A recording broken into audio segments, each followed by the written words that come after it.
Welcome back to Eternal Data. We're going to take a moment to have a closer look at the deceased module.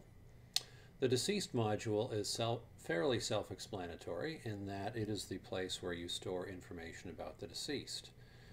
Right off the bat, you can see that we keep name, telephone, health card, date of birth information right here on the main page.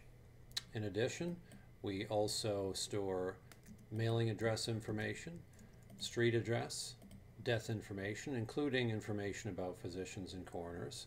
The age of the deceased is calculated automatically in years, months, and days. Religious background, work background, life history, the obituary, and even pictures can be uploaded here.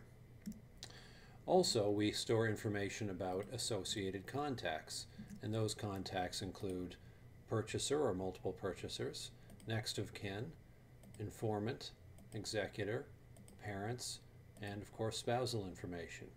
And all of this information can be copied back and forth throughout the deceased module because oftentimes, as you know, these people are repeated throughout the database.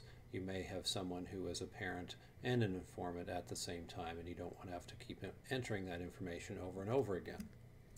Last but not least in the deceased module is the forms area. In the forms, we take all the information that you've taken the time to enter in the rest of the deceased module, and you use it to print on different forms.